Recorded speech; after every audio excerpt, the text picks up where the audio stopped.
with that, let us pay our attention to Brother Livre.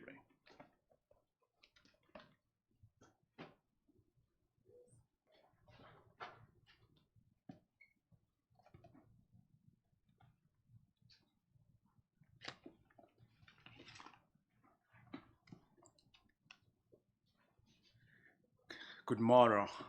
Good morrow. Oh, I guess nobody knows what that means. Spoiler alert, that is actually the title of my exhortation, right? And it's Svenska, Swedish for good morning. Good morrow, right? Good morrow. We got a few Swedish speakers in the house. Yeah. Um, and it's actually pronounced really, really oddly, right? The first word is the English word for God, God, right? And the second one is there's a G in it, but you don't really hear the G sound in the moral, right? Um, yeah. So yeah, as you know, some of you may already know, right? Mom and I, we went to Sweden, to go visit my grandma, her mom, right? Who I hadn't seen for 22 years, right? I have very, very um, glimpse memories of her being young, right? I remember my mom would always drop me off at her house, and then I would spend, the whole, day with her there. So that's like the as far as like my mom memories of her goes, right? So, but it was nice, getting to go out there and getting to spend some time with them. Yeah. But when we left for Swedish, before we left, right, I was of the impression that if I go out there, right, almost everybody's gonna be speaking English.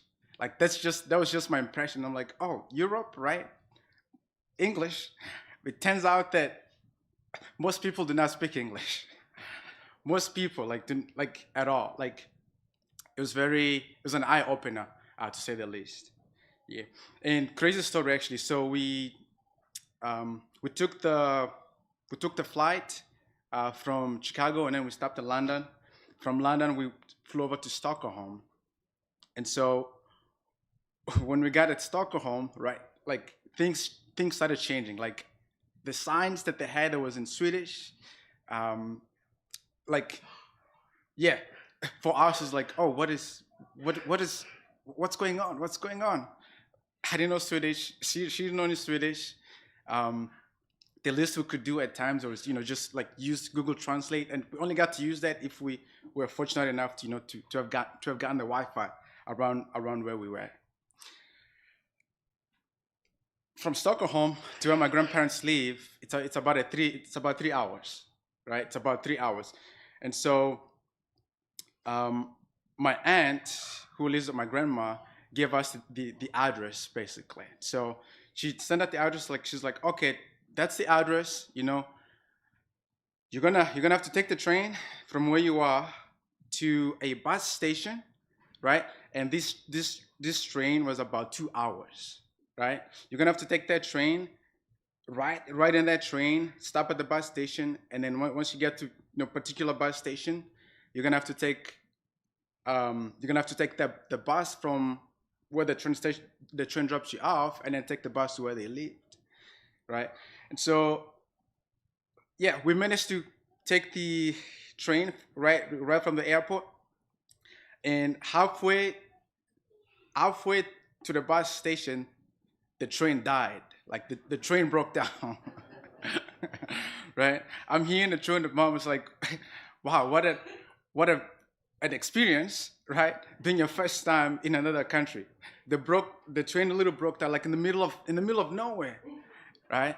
And here we are, the two of us, people passing by, and all you can hear is svenska, Swedish, right? Swedish here. We would eye each other at times and be like, "Oh, what do we do? What do we do?"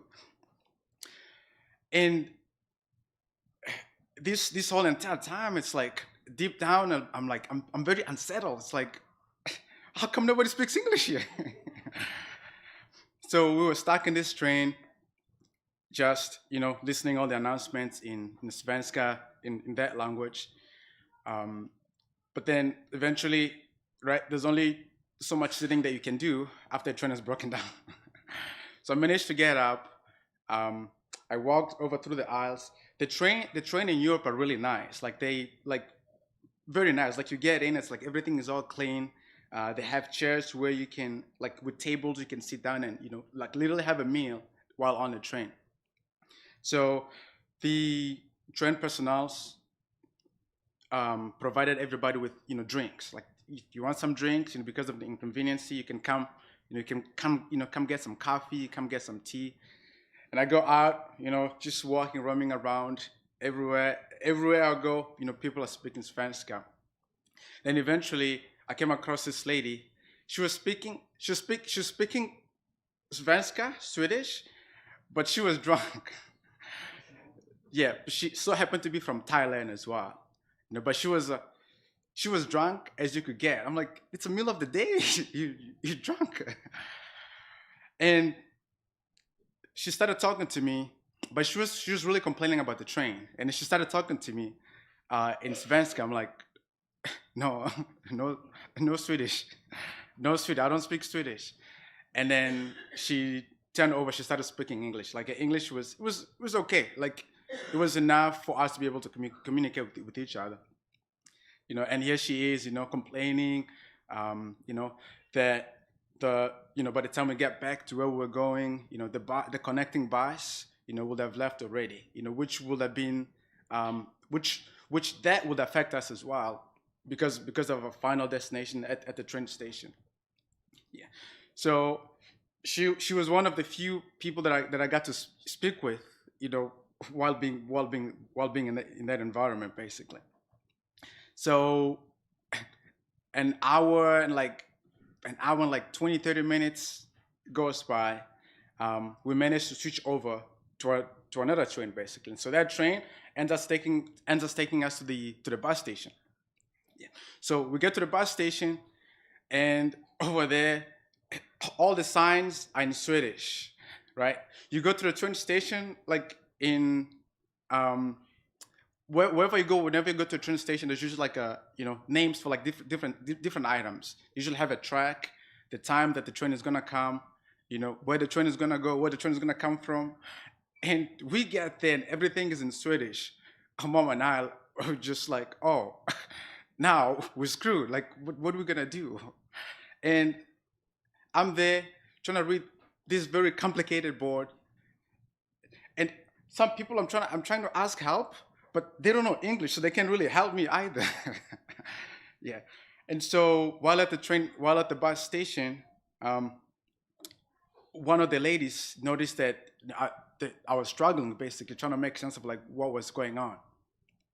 And her name was Anna, right? Because she literally came to us, right? And like, oh, you seem to be struggling here. Can I help you? I'm like, yes, of course you can help me.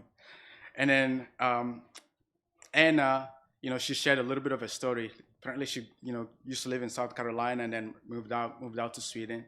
Yeah, and so we kind of connected in that respect. And then she basically ended up helping us, get the connecting bus from where we are eventually to our final destination, right? Crazy, it's crazy in a sense of like not like being able to like speak, a language around native speakers, right? It was very unsettling, right? It's causing me, myself at least, and mom like, anxiety. It's like, what are we gonna do when we can't even, speak this language of the country that we're in, right? But I'm gonna come back to the story and kind of share with you how, you know, good morrow, right, came to become my favorite phrase in Svenska, which is Swedish, right? So yeah, getting back to the story here, the Tower of Babel, right? This is one of those stories where almost everybody, right, in the church community as well those outside, like most people know of the story, right? Most people know of the story, and for the For the main focus of this exhortation today, a lot of it's going to be geared around this idea of languages, right? Languages, what can we learn from languages? Like, why is language critical? And ultimately, right? What does that mean for us? For me and you, as believers, right? And the way the story is laid out, it's really, you can't really dive to the text and get right to talking about language in terms of how languages came to be, because like you literally have to go through the whole story, kind of read it through, lay out the context, set out the context, and basically formulate what's going on before you get to the essential messages of things, basically. So the Tower of Babel, right? The Tower of Babel, verse 1, which is the opening phrase in there. Now the whole earth had one language and one speech, right? One language and one speech. There seems to be like an emphasis on this idea of languages, really, language and speech. Like, why have those two phrases in the same sentence, right? Like in the English language, it almost sounds as if it's like the same thing, right? Language, speech. The Hebrew word for language there is the word called sephah. Sephah. I'm not sure if I'm pronouncing that correctly. And then the word for speech is this word devarim, right? And language is referring to like holistically as a language, right? As the English translation could literally be translated the leap, right? But it's referring to like holistically as the whole language. And then the speech there is referring to like the component that makes up a language, basically. Oops.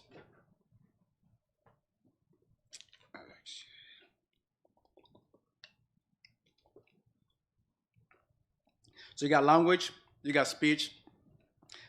Speech being what basically makes up a language, which is what we have here. Verse 2 goes on, and it came to pass as they journeyed from the east that they found a plain in the land of Shinar. Shinar, located in the modern day Iraq, and the people dwelt there, basically. The story moves on. Then these people, right, they said to one another, "Come, let us make bricks and bake them thoroughly." They had brick for stone, and they had asphalt for mortar, right? Here they are. Here's the people basically setting up to build something, basically. Verse 4. And they said, "Come, let us build ourselves a city, a tower whose top is in the heavens. Let us make a name for ourselves, lest we be scattered abroad over the face of the whole earth." Right? Here they are, looking to create a tower for themselves, in the new city that they just got to, basically. And the whole reason behind it, right, is because they wanna make a name for themselves, and kind of be like a way for them to constantly be stuck together so that they don't lose one another. Kind of seems like a good idea. And verse 5 there. But the Lord came down to see the city and the tower which the sons of man had built. Verse 6, and the Lord said, "Indeed, the people are one, and they all have one language, and this is what they begin to do. Now nothing that they propose to do will be withheld from them." Right? So it's kind of interesting, right? Because when I was, researching this and doing a study on it, basically, the tower that the people propose to build, right, are what's today known today came to be known as the ziggurats. The ziggurats. Not sure if I'm pronouncing that word correctly, right? But when I was looking into this, these buildings, called the ziggurats, basically, it was interesting how why people are building them, right? Because the whole idea behind people, in ancient times building the ziggurats was they will create like this very like massive building, right?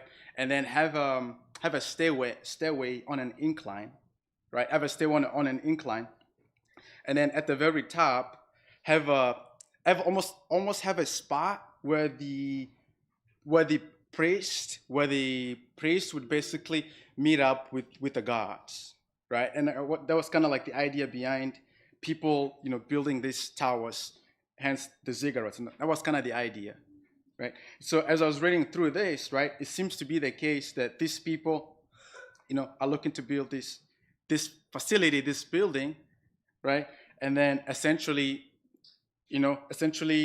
be a place where they can, convene with God, like whenever they want to, right? The idea being they want to, have God at their hand, at all times, whenever they want to, right? That's kind of that was my take through the text. It's like it's almost as if like they wanna control God, like whenever they want God, they can, call God at a glimpse, like kind of like have God in their midst, basically. So hence the response there, right? And, God basically comes around and sees what the people are, trying to accomplish. It's like, wow, these people, really have an ego, right? Like if this is what they, plan on doing, like imagine, war stuff that they're gonna end up doing after this.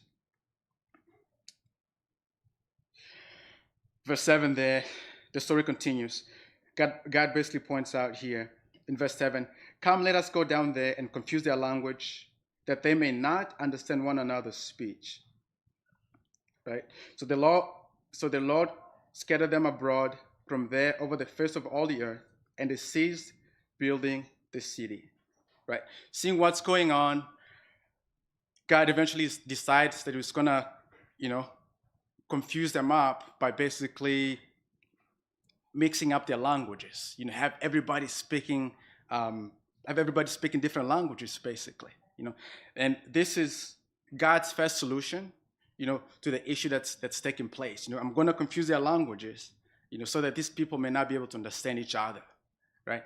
And you talk about languages, right? The critical aspect of language, like why language is important. If like without language, really, like you can't really communicate with people, right?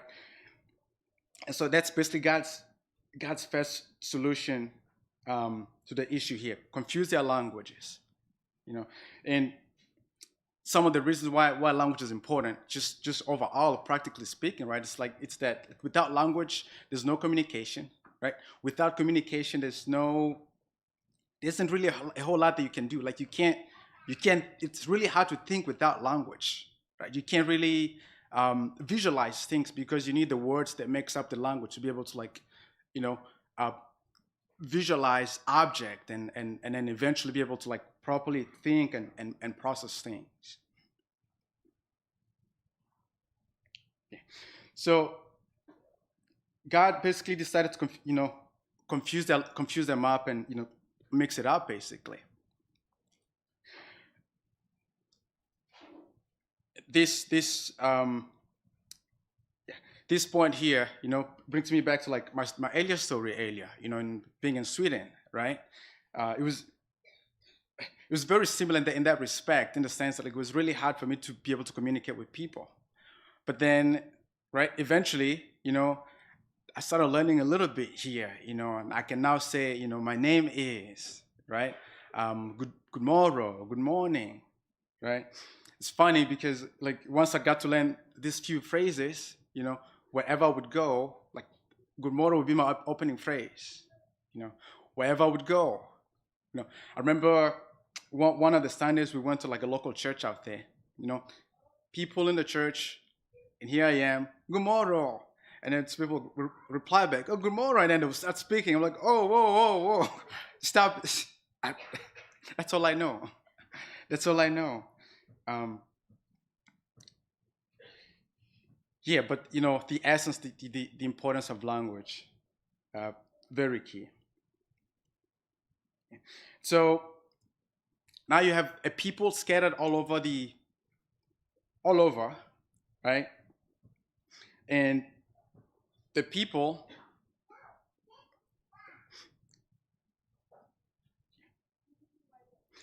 the story just doesn't end there, though, right? The story doesn't end, just doesn't just end there, because in this in the next chapter, basically, we do see God's second solution to the problem that's taking place, right?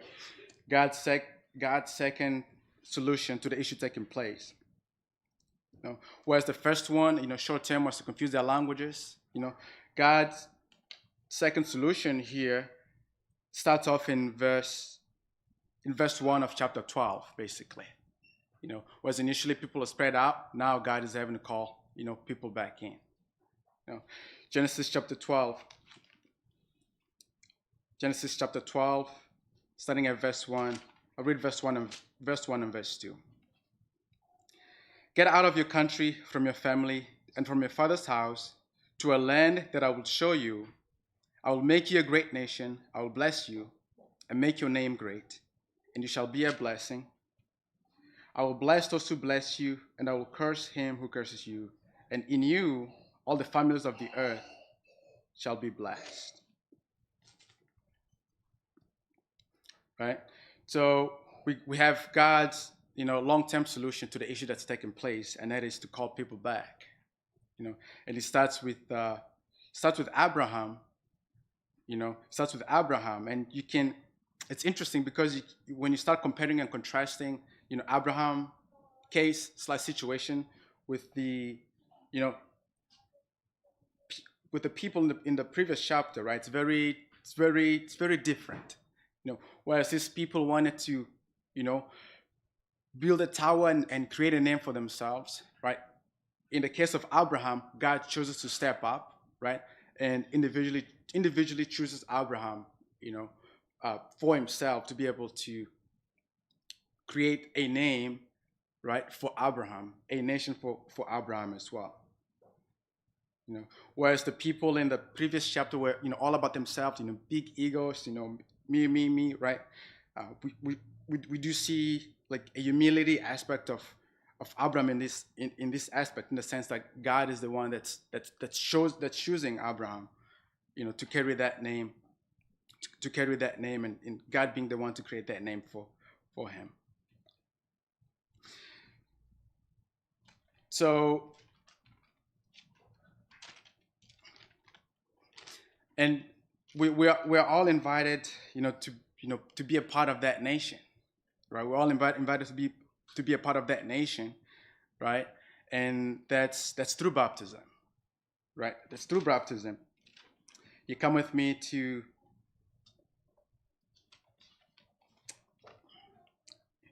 Come with me to 2 Corinthians 6:17.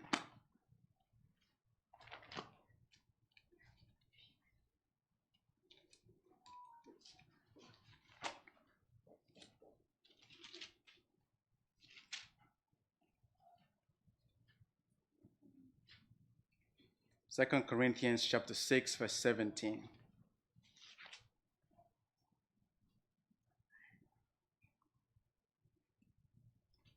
Second Corinthians, find it.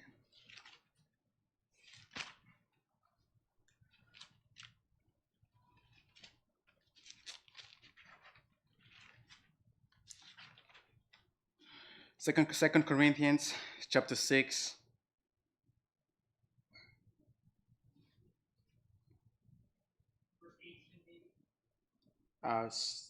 Second Corinthians verse 6, 17. Let's see.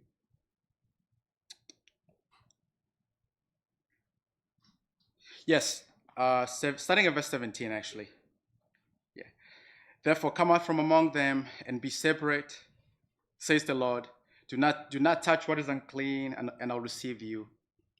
Verse 18, I'll be a father to you, and you shall be my sons and daughters, says the Lord Almighty.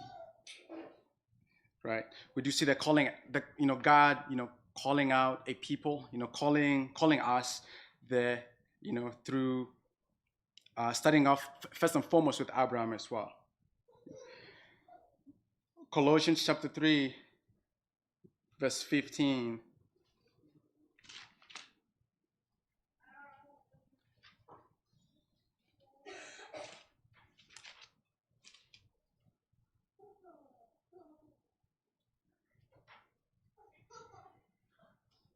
Yeah.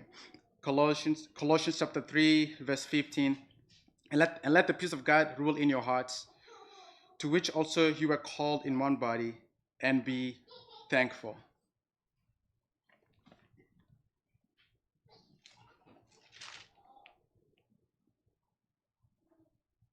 Yeah.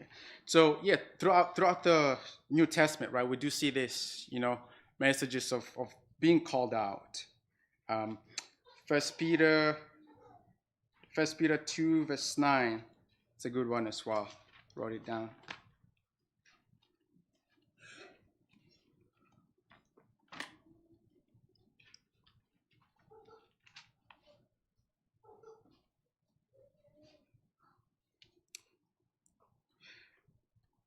First Peter 2, see verse 9. First Peter 2 verse 9. But your chosen generation, a royal priesthood, a holy nation, his own special people, that you may proclaim the praise of him who called you out of darkness into his marvelous light. Right? So there's this message, right? God's second solution to the situation that's taking place in Genesis 11, right? First one, short term, confusing the people. The second one, himself, calling people out, calling us, me and you out from there, right? And so when you think about a nation, right, one of the critical things that you need in order to have a nation, right, you need to have, a nation needs to have a language, right? That's one of the things that, makes a nation a nation. United States, you have English. Sweden, you have Svenska, right? And, on and on, almost any country that you can name, right? By definition, one of the characteristics that makes it important, right, is like this idea of the country having its own distinct, particular language.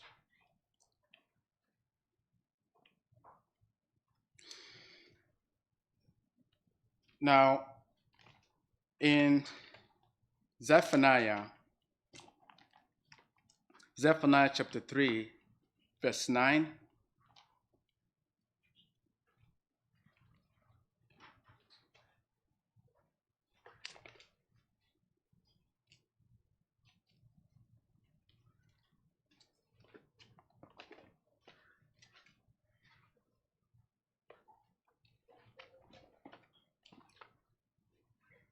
Zephaniah chapter 3, verse 9. Let's see if I can find this one.